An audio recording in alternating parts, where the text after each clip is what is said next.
Hi there. I thought this Father's Day it would be super exciting to teach you how to print a t shirt that would make for an amazing gift to give to the father figure of your life. We're going to use a fork to print this t shirt, and we're going to use a potato to print this t shirt. You will need a t shirt, tape, an old bedsheet, fork, potato, paring knife, some fabric inks, ruler, and some old sheets of paper.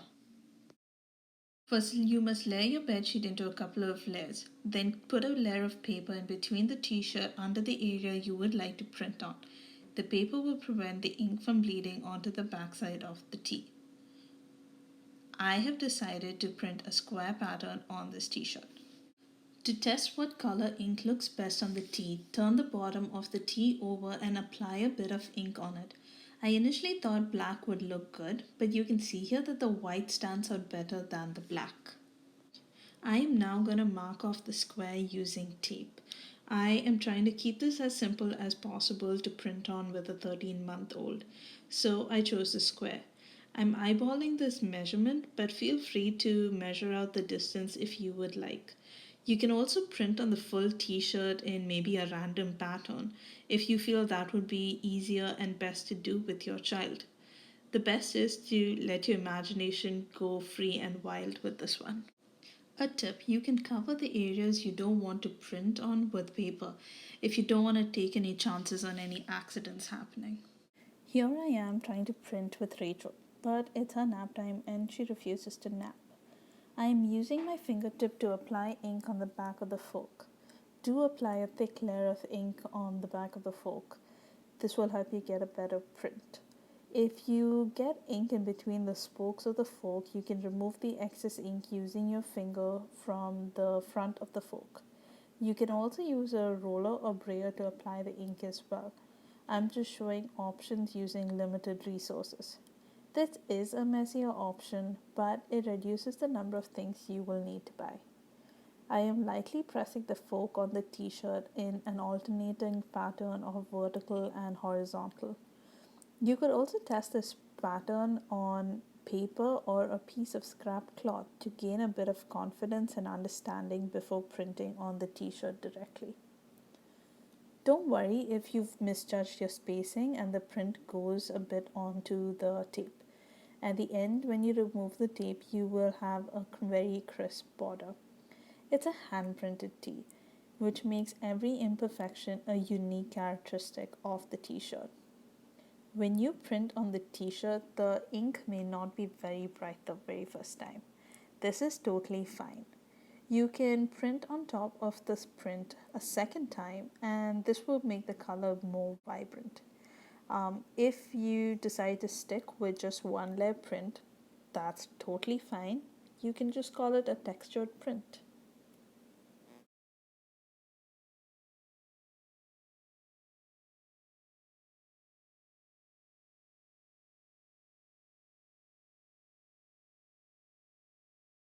So this is the final design. Some of them are a double print and some of them are a single print. The brighter ones are the double and the lighter ones are the single. Overall, I think it adds a bit of whimsy and texture to the overall design to mix both the prints. You can also notice that my spacing isn't perfect, but that's what adds character to a hand-printed t-shirt versus a digital tee. I kept the t-shirt aside for an hour for the paint to dry, and I touched to make sure that the paint is dry. Now for the big reveal. Pull the tape out slowly and keep one hand on the t-shirt as you do it. As you can see, the border is crisp in spite of me painting over the tape. And voila! Your t-shirt is ready!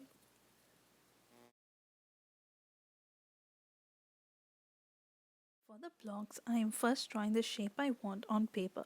I am making a 1.5 inch square, a triangle with a 1.5 inch base, and a circle with a similar diameter. I unfortunately did not have a circular object with a 1.5 inch diameter, so I am folding the paper and cutting a circle. If you have a tool to draw a proper circle, please use it. Now, cut your shapes and put them against each other to ensure that they are proportional to each other. Next, take your potato and slice it neatly across into 3 pieces. You want each piece to fit into your palm. This makes it easier to hold while printing. To carve a square, put the paper square on top of the potato and make a 1/4 inch to a 1/2 inch cut into the potato. Now cut around the potato towards the square and remove bits of excess potato on the top. Repeat the same procedure for the triangle.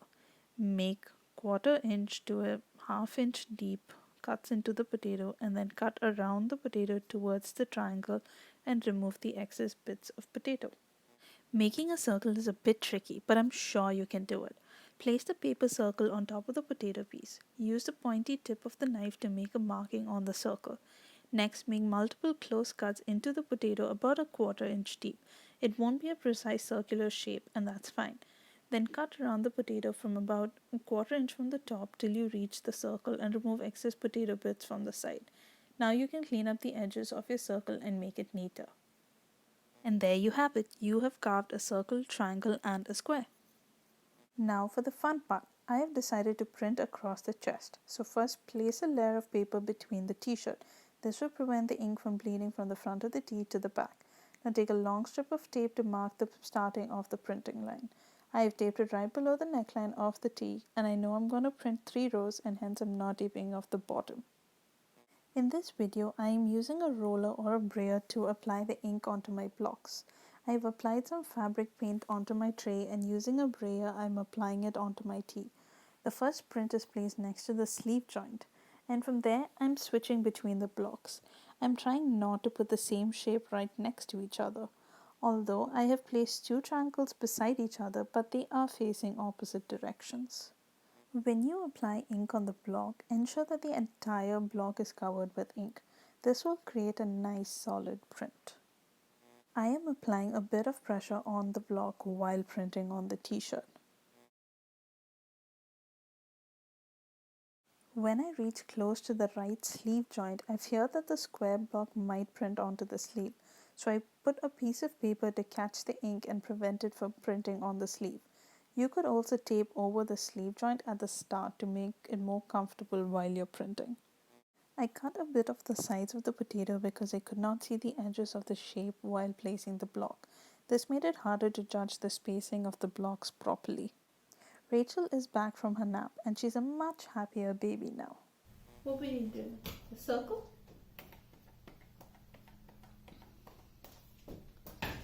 Is this a thing for Dada? Can you show how to block print with your potato? Good job, Rachel! Yay! I tried to have a conversation with Rachel on what shape I should use next. I also gave her a washed piece of potato to keep her happy while I printed. She is 13 months old and still puts everything into her mouth.